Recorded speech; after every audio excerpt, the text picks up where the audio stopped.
हाँ, आज हम लोग जो चैप्टर पढ़ेंगे वो भी मेंसुरेशन का ही एक चैप्टर है। इस चैप्टर का नाम है गोलक, है ना।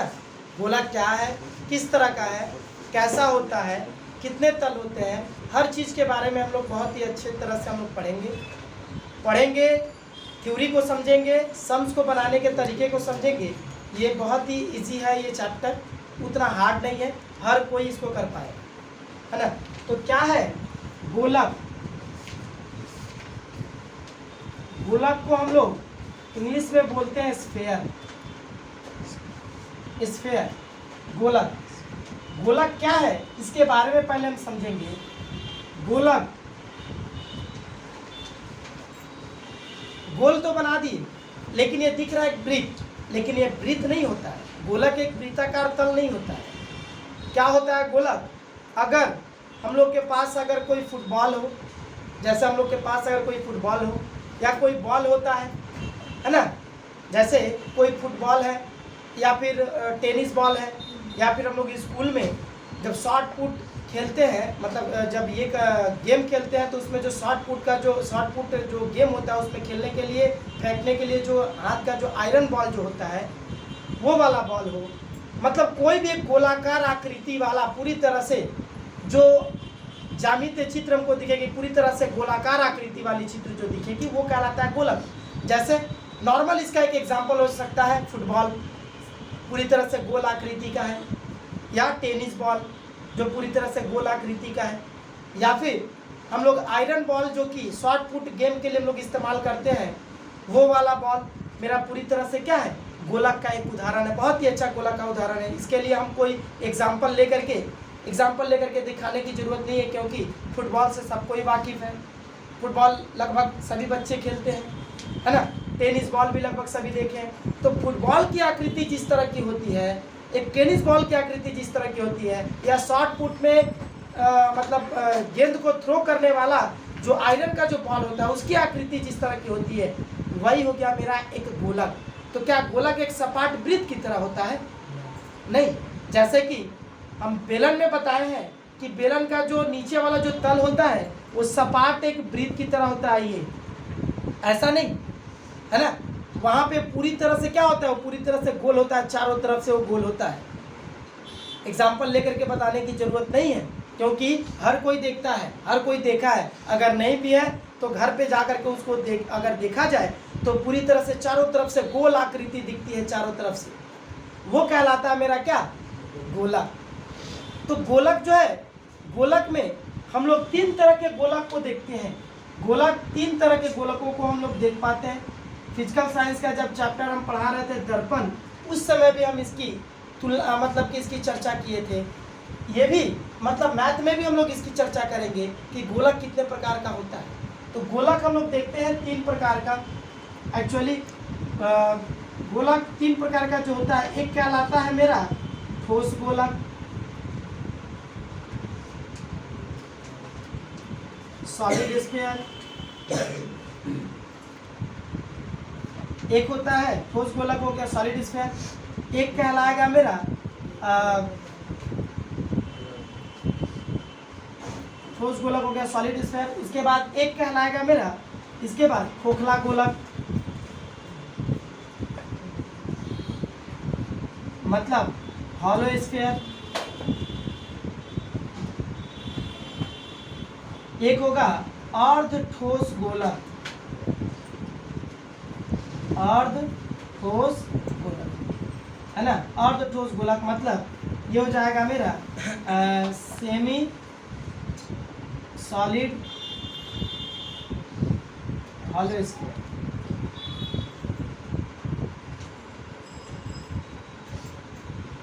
है ना। अर्ध ठोस गोलक मतलब वो ठोस है लेकिन पूरा नहीं। तो ये तीनों क्या है, इसके बारे में हम लोग पहले अच्छी प्रकार से समझेंगे कि ये तीनों गोलक किस तरह का दिखता है।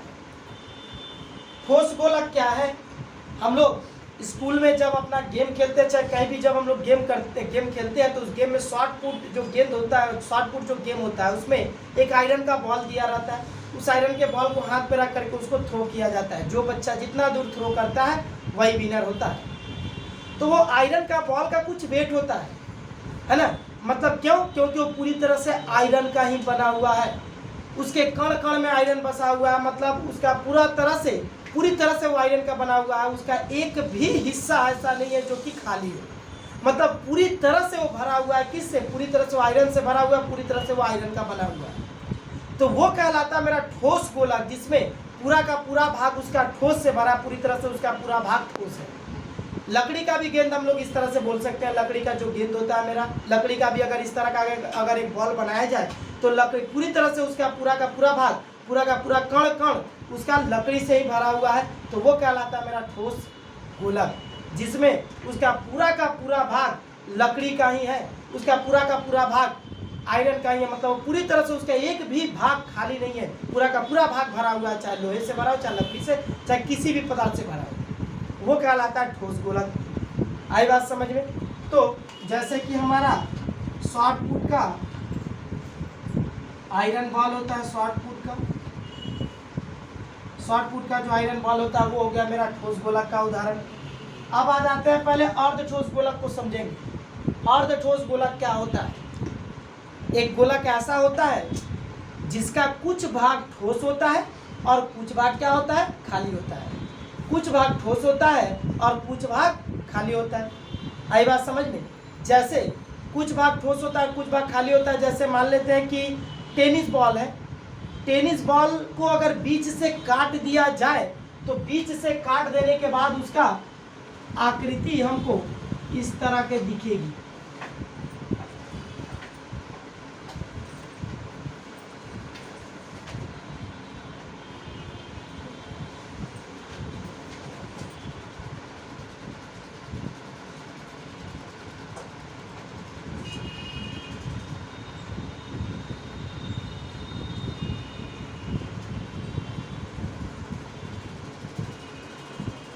इस तरह की दिखेगी उसकी आकृति हम लोग, है ना? कि इसका जब बीच से काटेंगे तो उसका कुछ भाग क्या होता है? ठोस होता है और कुछ भाग क्या होता है? खाली होता है। अगर उसको बीच से काटेंगे ऊपर से तो दिखेगा पूरी तरह से, लेकिन जब उसको बीच से काटेंगे ना तो उसका कुछ भाग क्या होता है? ठोस दिखेगा और कुछ भाग खाली दिखेगा। ये जो बीच वाला जो भाग देख रहे हैं, ये बीच वाला भाग मेरा पूरी तरह से खाली है और ये साइड वाला भाग मेरा क्या है? ठोस है। आई बात समझ में? आई बात समझ में? अगर किसी के घर पे अगर इस तरह का अगर कोई वस्तु हो तो लेकर के आना, हम समझा देंगे, है ना? चाहे अगर टेनिस बॉल हो तो टेनिस बॉल को अगर बीच से काटना अगर पॉसिबल हो तो लेकर के आना, समझा देंगे। आई बात समझ में? तो क्या है कि ये होता है मेरा क्या? अर्ध ठोस गोलक। अर्ध ठोस गोलक का मतलब उसका कुछ भाग ठोस है और कुछ भाग क्या है? खाली है। वो कहलाता है अर्ध ठोस गोलक। अगर कोई टेनिस बॉल को अगर बीच से मतलब कि कटा हुआ, अगर बीच से कटा हुआ अगर टेनिस बॉल अगर कोई देखा होगा तो देखा होगा क्या कि उसका मतलब कि अर्ध ठोस गोलक है तो उसका कुछ भाग ठोस है और कुछ भाग क्या है? खाली है। मतलब कुछ भाग में लोहा हो, चाहे प्लास्टिक हो, चाहे लकड़ी हो, कुछ भाग उसका बना है और उसका कुछ भाग क्या है? पूरी तरह से खाली है। आई बात समझ में? मतलब बीच वाला भाग खाली है और साइड वाला भाग क्या है? ठोस है। उस साइड वाला भाग जो ठोस रहता है उसको कहा जाता है मोटाई। क्या कहते हैं? मोटाई। आई बात समझ में? अगर तो कहने का मतलब अगर हम लोग वो जो मतलब कि जो गोलक होता है ना अर्ध ठोस गोलक, तो अर्ध ठोस गोलक का अगर हम कुछ मतलब कि आधा भाग काट लेंगे तो उसका चित्र इस तरह का दिखेगा, है ना? और उसके बीच से भी अगर उसके एक भाग को काट लिया जाए, मतलब यहाँ से अगर उसके बीच के एक भाग को अगर काट लिया जाएगा तो उसका ये वाला भाग इस तरह का आकृति दिखाएगा, इस तरह का उसका चित्र दिखेगा, इस तरह का। आई बात समझ में? इस तरह का मतलब कि जो ठोस गोलक है ना इस तरह का, तो इस तरह का अगर ठोस गोलक है, अर्ध ठोस गोलक, तो यहाँ से अगर हम लोग एक हिस्सा ऐसे काट के निकाल लें, है ना? जैसे मान लो कि अगर हम लोग एक गुआवा को देखते हैं, गुआवा को बीच से तुम काट लो, या फिर एक जो नींबू होती है, नींबू को बीच से काट दो, तो नींबू को बीच से काट देने से क्या हुआ? वो एक अर्ध मतलब कि एक ठोस गोलक हो जाएगा वो।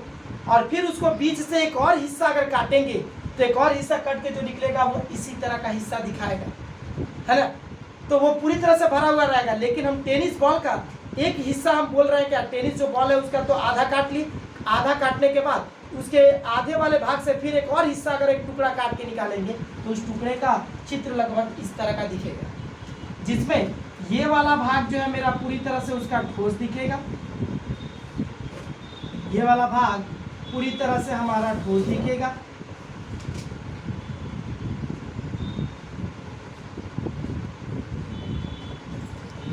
है ना।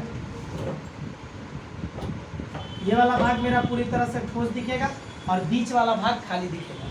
ये वाला भाग मेरा क्या है, ठोस है। तो ये जो ठोस भाग है, इस ठोस भाग को क्या कहा जाता है, इस ठोस भाग को ही कहा जाता है गोलक की मोटाई। ठोस भाग को ही कहा जाता है गोलक की मोटाई। इस पर हम लोग बाद में आएंगे, पहले बाकी सारे टर्म्स को हम लोग पहले क्लियर कर ले। तो ठोस गोलक का मतलब समझ में आ गया, अर्ध ठोस गोलक का मतलब समझ में आ गया कि इसका कुछ भाग ठोस होता है एवं बीच वाला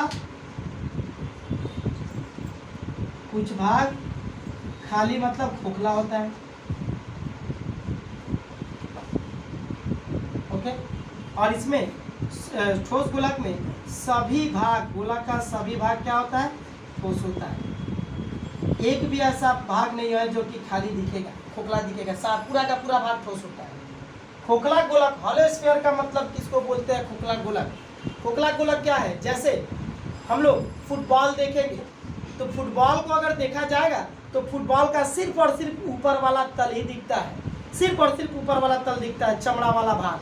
लेकिन अंदर वाला भाग पूरी तरह से क्या होता है, खाली होता है। उसमें क्या भरा भरा रहता है, उसमें हवा भरी जाती है। तो कहने का मतलब कि एक प्रकार का ऐसा ज्यामितीय चित्र जिसका सिर्फ और सिर्फ ऊपर वाला तल दिखता है, जिसका सिर्फ ऊपर वाला तल दिखता है ना, लेकिन उसमें एक भी भाग ठोस नहीं दिखता, उसका सिर्फ और सिर्फ ऊपर वाला तल का ही निर्माण हुआ रहता है और अंदर का पूरा भाग खाली होता है, खोखला होता है। उस तरह के गोलक को कहा जाता है क्या, खोखला गोलक। तो इसमें क्या होता है, इसके सिर्फ ऊपर वाले तल ही दिखते हैं, इसका सिर्फ ऊपर वाला जो है तल दिखता है, अंदर वाला भाग खोखला होता है, पूरी तरह से खोखला होता है, मतलब उसके अंदर कुछ नहीं होता, खाली होता है। आई बात समझ में। तो जैसे फुटबॉल हो गया, तो फुटबॉल को अगर देखा जाए तो फुटबॉल का सिर्फ चमड़ा से ऊपर वाला तल बनाया गया रहता है, अंदर वाला भाग पूरी तरह से वो खाली रहता है। अंदर वाले भाग में क्या किया जाता है, हवा भरी रहती है, तो वो कहलाता है पूरी तरह से खोखला। आई बात समझ में, वो कहलाता है पूरी तरह से खोखला, जिसमें सिर्फ और सिर्फ उसका तल ही दिखता है और कुछ नहीं दिखता, उसका ठोस भाग नहीं दिखता, उसमें ठोस दिखता ही नहीं, उसका सिर्फ और सिर्फ तल दिखता है, ऊपर वाला तल। और अर्ध ठोस गोलक में क्या होता है कि इसका कुछ भाग ठोस होता है और कुछ भाग खोखला होता है, इसीलिए इसका नाम अर्ध ठोस गोलक कह रहा है। जो भाग ठोस होता है उस भाग को मोटाई कहा जाता है। आई बात समझ में। तो इसका कुछ भाग ठोस होता है और कुछ भाग खोखला होता है, पूरी तरह से खोखला नहीं होता है, बल्कि कुछ भाग उसमें ठोस दिखेगा, कुछ भाग खाली दिखेगा, खोखला दिखेगा। और ठोस गोलक में कुछ भी भाग उसका खाली नहीं दिखेगा, खोखला नहीं दिखेगा, उसका पूरा का पूरा भाग ठोस से बना रहेगा। जैसे कि एक आयरन का बॉल हो गया, शॉर्ट पुट के लिए जिस बॉल का हम लोग इस्तेमाल करते हैं। तो ये हो गया मेरा 3 तरह का गोलक। अब अगर इस गोलक को मान लेते हैं कि अगर इस गोलक को अगर हम लोग काट दे, जैसे एक ठोस गोलक है, जैसे सपोज एक गोल नींबू ले लो, एक गोल नींबू जो है ना, तो गोल नींबू को अगर हम लोग बीच से काट दें तो कटने के बाद गोल नींबू तो पूरी तरह से ठोस रहेगा ना, काटने के बाद भी तो अंदर का भाग भरा हुआ रहेगा, है ना। तो क्या रहेगा, अगर उसको हम लोग बीच से अगर काट दे तो काटने के बाद मेरा वो इस तरह का आकृति दिखाएगा, इस तरह का, ये इस तरह का आकृति दिखाएगा जो कि पूरी तरह से भरा हुआ रहेगा। तो कहने का मतलब ये जो आकृति है, इस आकृति को कहा जाता है क्या, अर्धगोलक।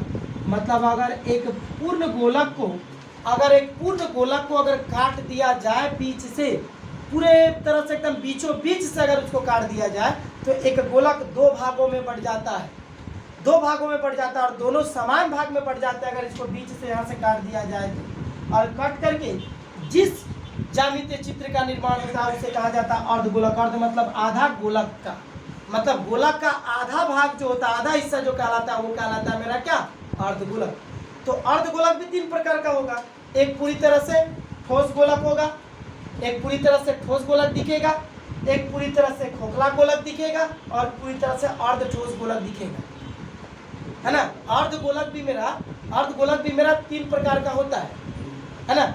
एक ठोस गोलक दिखेगा, मतलब ठोस अर्धगोलक दिखेगा, मतलब अगर हम लोग उसके बीच से अगर उसको काट दें तो उसका पूरा का पूरा भाग ठोस दिखेगा मेरा। क्या दिखेगा? पूरा का पूरा भाग ठोस दिखेगा। आई बात समझ में? जैसे एक नींबू है, नींबू को बीच से काट दे या फिर आयरन बॉल को ही बीच से काटेंगे तो कटने से दिखेगा कि उसका पूरा का पूरा भाग भरा हुआ है, वो हो जाएगा अर्ध ठोस गोलक। वो कहलाएगा मेरा क्या? अर्ध ठोस गोलक। अच्छा, तो वो हो जाएगा मेरा अर्ध ठोस गोलक। फिर दूसरा खोखला गोलक, मतलब कि अगर जो फुटबॉल है उस फुटबॉल को अगर हम बीच से काट देते हैं तो फुटबॉल को बीच से काटने के बाद उसकी आकृति इस तरह की दिखेगी। ऊपर वाला भाग ऐसे गोल दिखेगा और नीचे वाला भाग ऐसा दिखेगा। आई बात समझ में? ऊपर वाला भाग ऐसे गोल दिखेगा और नीचे वाला भाग ऐसा दिखेगा। तो वो क्या होगा? उसका सिर्फ और सिर्फ उसमें हम लोग तल देख पाएंगे। क्या देख पाएंगे? सिर्फ और सिर्फ तल को देख पाएंगे, है ना। मतलब उसका अंदर वाला भाग पूरी तरह से खाली रहेगा, उसका सिर्फ और सिर्फ तल देख पाएंगे। तो वो कहलाता है मेरा क्या? वो कहलाता है पूरी तरह से खोखला। ये अर्ध ठोस अर्धगोलक कहलाएगा और ये खोखला अर्धगोलक कहलाएगा। वो भाग पूरी तरह से खोखला अर्धगोलक कहलाएगा। एज फॉर एग्जाम्पल हम एक छोटे से एक बाटी का उदाहरण देते हैं। हम लोग जिस कटोरी जो हम लोग देखते हैं ना, गोल कटोरी एकदम अगर देखा जाए गोल कटोरी, तो गोल कटोरी को अगर हम लोग देखेंगे तो गोल कटोरी का सिर्फ और सिर्फ तल का निर्माण हुआ रहता है। ऊपर वाला भाग पूरी तरह से खाली होता है और अंदर वाला भाग भी पूरी तरह से खाली रहता है। सिर्फ उसका तल का निर्माण हुआ रहता है कटोरी अगर देखा जाए तो वो हो गया मेरा क्या? एक खोखला अर्धगोलक। फिर तीसरा हो गया अर्ध ठोस गोलक। अर्ध ठोस गोलक को भी अगर हम लोग देखेंगे तो जैसे एक टेनिस बॉल को अगर काट दे बीच से तो वो अर्धगोलक बन गया। लेकिन अर्धगोलक में अगर उसको बीच से काटेंगे तो कटने के बाद वो दिखेगा कि उसका बीच में कुछ भाग उसका क्या है? ठोस है और उसका ऊपर और बाकी सारा भाग उसका क्या है? खाली है। मतलब यहाँ पे जो हम चित्र बनाए हैं ये सारा का सारा भाग हमको ये वाला भाग हमको क्या दिखेगा? पूरी तरह से ठोस दिखेगा। ये और इसके नीचे से ये सारा का सारा भाग ये वाला भी मेरा क्या दिखेगा? ठोस दिखेगा। ये सारा का सारा भाग ऐसे ठोस दिखेगा। तो उसका कुछ भाग ठोस दिखेगा और उसका बीच वाला भाग क्या दिखेगा? खाली दिखेगा। तो वो हो जाएगा मेरा अर्ध ठोस खोखला अर्धगोलक। आई बात समझ में? अगर गोलक को समझ गए तो अर्धगोलक को भी समझ जाएंगे। गोलक का आधा काट देंगे तो गोलक को अगर बीच से अगर पूरी तरह से काट देंगे तो जो रचना दिखेगी वो रचना कहलाती है अर्धगोलक। आई बात समझ में? क्लियर कि क्या है गोलक में? अच्छा, तो ये होता है गोलक 3 प्रकार का होता है। गोलक की रचना किस तरह की होती है? गोलक को अगर बीच से काट करके एक और भाग उसका काट करके अगर निकाला जाए तो इस तरह का रचना उसका दिखेगा। आई बात समझ में? इस तरह की रचना उसकी दिखेगी, जिसमें ये वाला भाग हो गया बीच वाला, ये वाला जो भाग हो गया जिसको हम डार्क किए हैं वो वाला भाग हो जाएगा उसका ठोस भाग और उसी ठोस भाग को कहा जाता है गोलक की मोटाई। और ये बीच वाला जो भाग होता है, इस बीच वाले भाग को इस गोलक का कहा जाता है केंद्रक। चाहिए जो वृत्त बना, कहने का मतलब क्या होगा? हम एक गोलक के बीच वाले भाग को काट दिए, अर्धगोलक बन गया। अब उस अर्धगोलक को भी हम काट करके एक भाग उसका निकालेंगे तो इस तरह का आकृति हमको दिखेगा। वो आकृति एक प्रकार की वृत्ताकार आकृति होगी। वो आकृति वृत्ताकार आकृति होगी। तो वो जो वृत्त की आकृति वाली जो भाग दिखेगी काटने के बाद, तो वृत्त की आकृति वाली भाग का जो बीच वाला जो भाग होता है इसे कहा जाता है क्या? केंद्रक।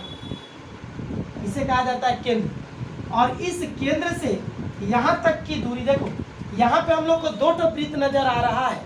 काट करके निकालने के बाद इसमें हमको 2 वृत्त नजर आ रहा है। एक हो गया भीतर वाला ये, और एक हो गया ये पूरा का पूरा बाहर वाला। तो अगर बाहर वाले वृत्त को अगर देखा जाए गौर से तो बाहर वाले वृत्त में भीतर वाला वृत्त भी है और ये ठोस वाला भाग भी है। ये भीतर वाला वृत्त और ये ठोस वाला भाग दोनों है। बाहर वाले वृत्त की अगर रचना को देखेंगे तो बाहर वाले वृत्त में ये ठोस भाग भी है और ये खाली वाला भाग भी है, दोनों है। और अगर सिर्फ भीतर वाले वृत्त को अगर देखा जाए तो भीतर वाले वृत्त का भाग कौन से भाग को बता रहा है? सिर्फ और सिर्फ खोखला भाग को, खाली भाग को बता रहा है। आई बात समझ में? ये हो गया मेरा क्या? खोखला भाग।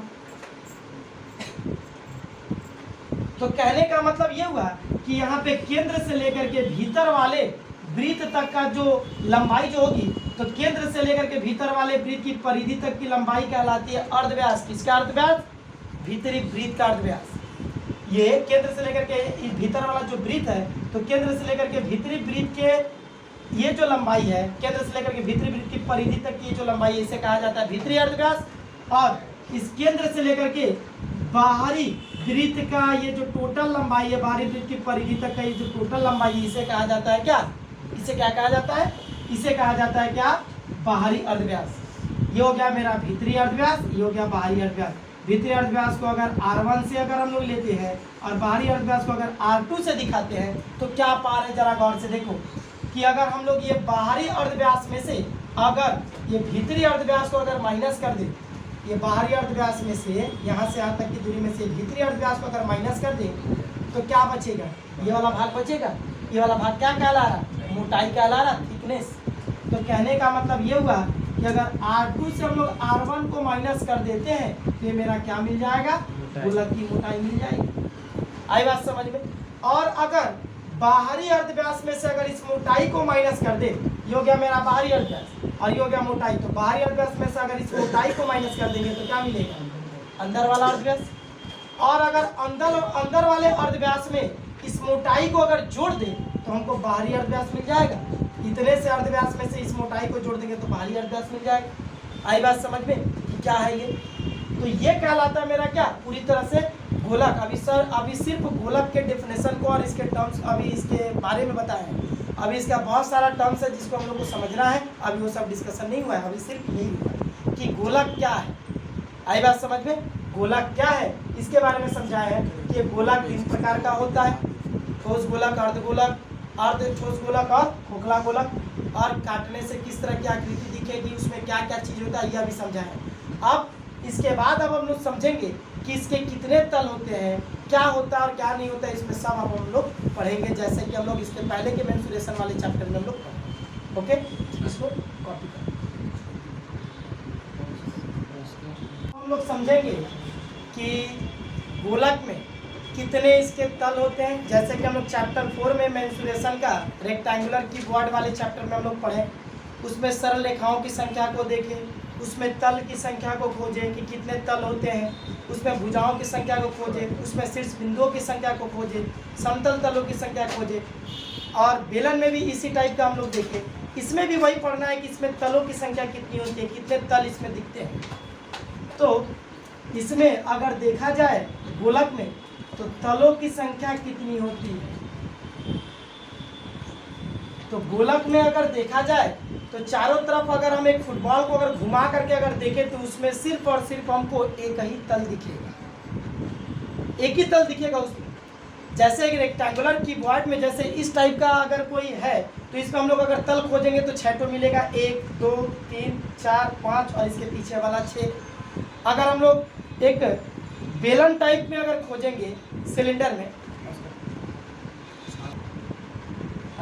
अगर हम लोग अगर एक बेलन को देखें तो इसमें हमको 3 तल दिखेगा, एक तल ये वाला है, एक तल ये वाला है और एक तल ये वाला है। उसी तरह से अगर हम लोग इस तरह का अगर कोई गोलक अगर देखें, फुटबॉल अगर देखें, तो फुटबॉल में अगर चारों तरफ खोजोगे तो चारों तरफ घूम घूम करके तुमको एक ही तल मिलेगा, चारों तरफ घूम घूम करके हमको एक ही तल मिलेगा। और उस तल का नाम क्या है? उस तल को कहा जाता है वक्र तल। क्या कहा जाता है? वक्र तल। वक्र मतलब कर्व्ड सरफेस, इंग्लिश में उसको बोला जाता है तलों की संख्या। इसमें गोलक में होता है एक ही होता है तल की संख्या, जिसको कहा जाता है वक्र तल। वक्र तल या इसी को कहा जाता है गोलक का संपूर्ण तल भी, मतलब तलों की संख्या। सरफेस अगर इसमें खोजेंगे नंबर ऑफ सरफेस, तो नंबर ऑफ सरफेस इसमें एक ही दिखेगा, जिसको हम लोग बोलते हैं कर्व्ड सरफेस, या उसी को हम लोग टोटल सरफेस भी उसी को हम लोग बोलते हैं, क्योंकि टोटल सरफेस मतलब टोटल उसमें कितने सरफेस है, एक ही जो, तो एक ही उसका तल है जिसको हम लोग वक्र तल भी कहेंगे, और संपूर्ण तल भी उसका वही है।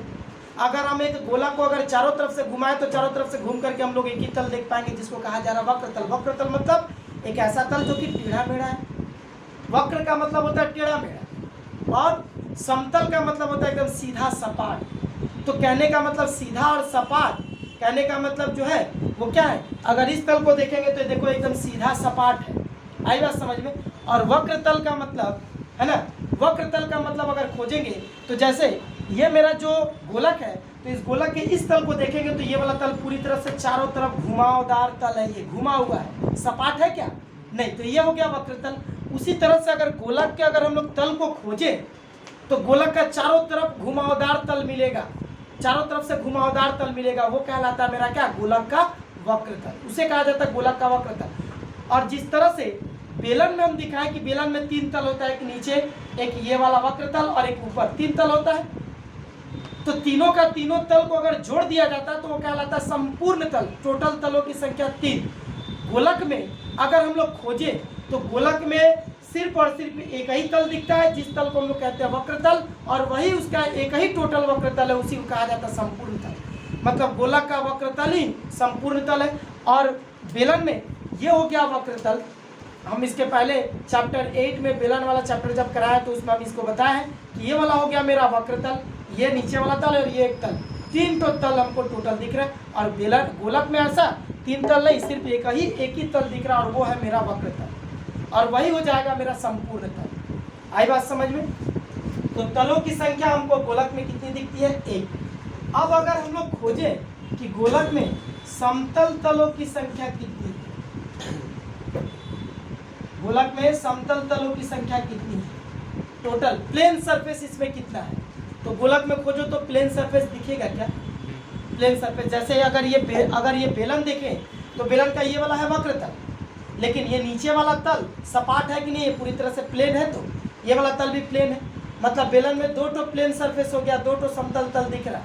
लेकिन अगर हम लोग गोलक अगर खोजे और गोलक को अगर हम लोग रख दें नीचे ज़मीन पर तो देखेंगे कि चारों तरफ वो पूरी तरह से गोल घुमा हुआ तल है, उसमें कोई भी तल ऐसा हमको, उसमें एक ही तल है और वो पूरी तरह से वक्र तल है, उसमें एक भी तल समतल तल नहीं है। तो कहने का मतलब गोलक में समतल तलों की संख्या क्या होती है, 0। आई बात समझ में। अब आ जाते हैं इसमें शीर्ष बिंदुओं की संख्या को खोजने कि शीर्ष बिंदुओं की संख्या कितनी है। शीर्ष बिंदु का मतलब होता है, उसके बाद सरल रेखाओं की संख्या को खोजेंगे कि सरल रेखाओं की संख्या इसमें कितनी है।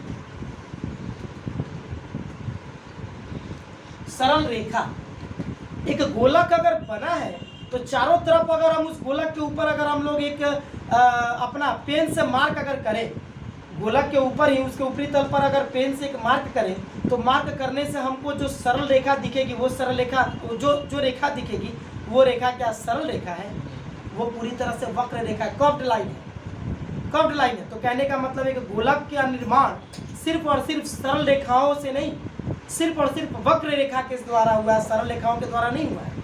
जिस तरह से ये जो घन था, तो घन में हम बताए थे कि घन में टोटल सरल रेखाओं की संख्या कितनी दिखती थी, 12। कितनी, 12 सरल रेखाओं की संख्याएं दिखती थी। उसी तरह से अगर हम एक गोलक में अगर खोजें कि सरल रेखा कितना है, तो गोलक में हमको सरल रेखाओं की संख्या नहीं दिखेगी, गोलक में हमको सिर्फ और सिर्फ वक्र रेखा दिखेगा, सरल रेखा नहीं दिखेगा। तो सरल रेखाओं की संख्या गोलक में क्या दिखेगा, तब 0। शीर्ष बिंदुओं की संख्या, शीर्ष बिंदु का मतलब हम बताए थे कि 2 सरल रेखा एक दूसरे से जिस पॉइंट पर मिली रहती है उसे कहा जाता है शीर्ष बिंदु। या फिर कोना खोजते हैं, कोना का मतलब भी शीर्ष बिंदु होता है। अगर एक घर में ढुके और घर में अगर कोना खोजे तो हमको टोटल 8 कोना दिखेगा, 8 कोना दिखेगा।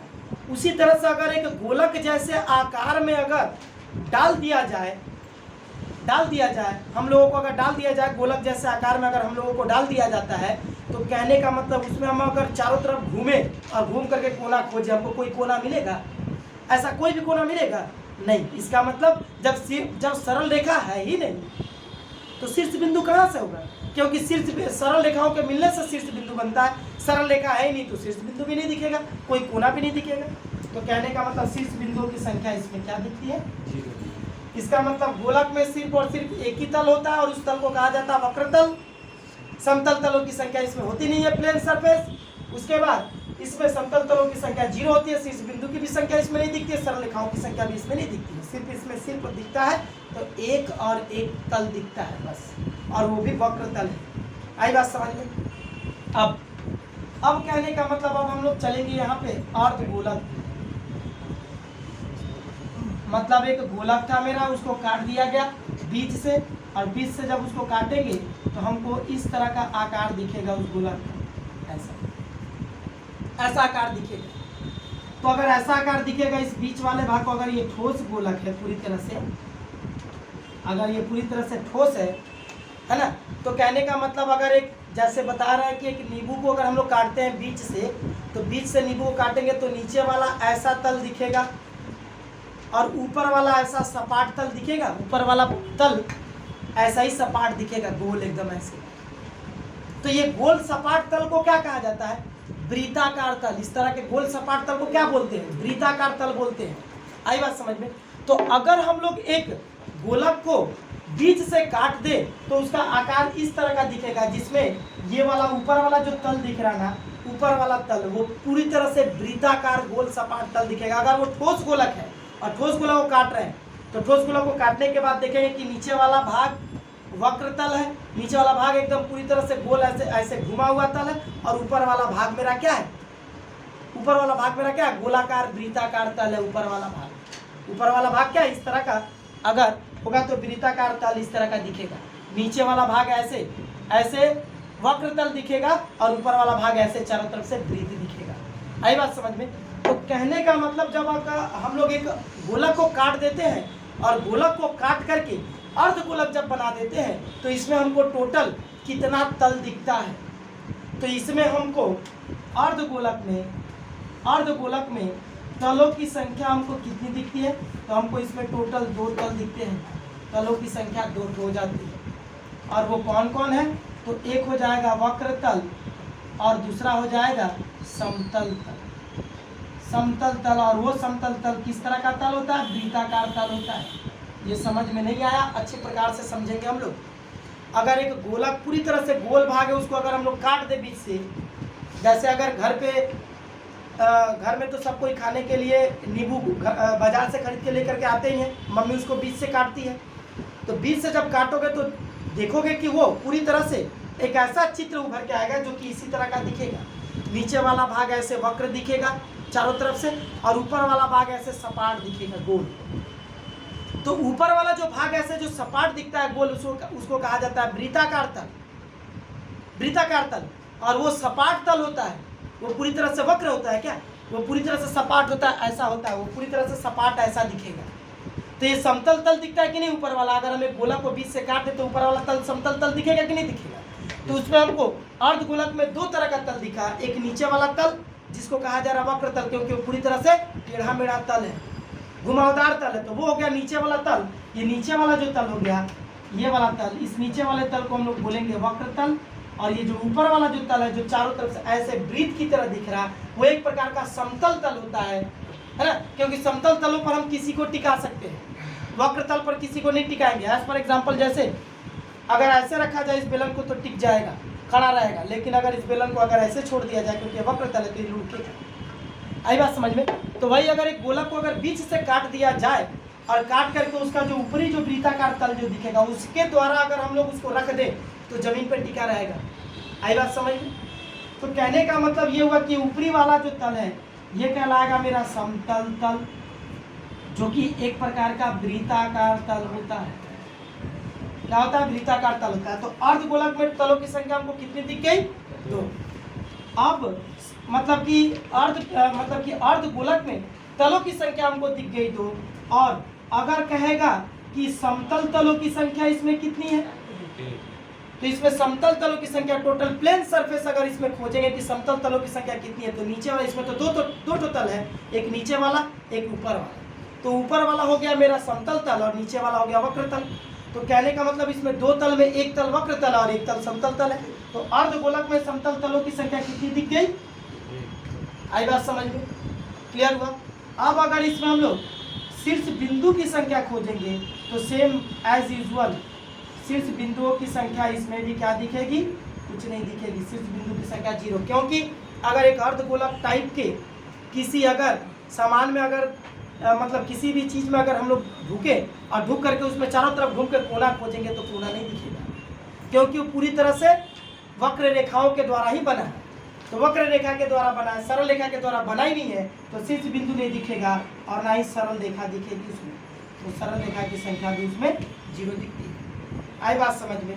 तो कहने का मतलब ये हो गया मेरा गोलक और ये हो गया अर्धगोलक। गोलक और अर्धगोलक का पूरी तरह से ये बता दिए कि गोलक में क्या क्या होता है और अर्धगोलक में क्या क्या होता है, गोलक में क्या क्या चीज़ दिखता है, अर्धगोलक में क्या क्या चीज़ दिखता है। ये हो गया मेरा क्या, गोलक और अर्धगोलक का पूरी तरह से, इसके बारे में पूरी तरह से इसका थ्योरी। अब हम लोग जाएंगे इसके फार्मूले को समझने कि फार्मूला इसका किस तरह से बना है, कैसे बना है और इसमें कितने तल दिखते हैं, उन तलों का क्षेत्रफल या आयतन वगैरह ये सब कैसे निकाला जाता है, जैसे कि हम लोग पिछले बाकी सभी चैप्टर्स में किए, इसमें भी वैसे ही करना है।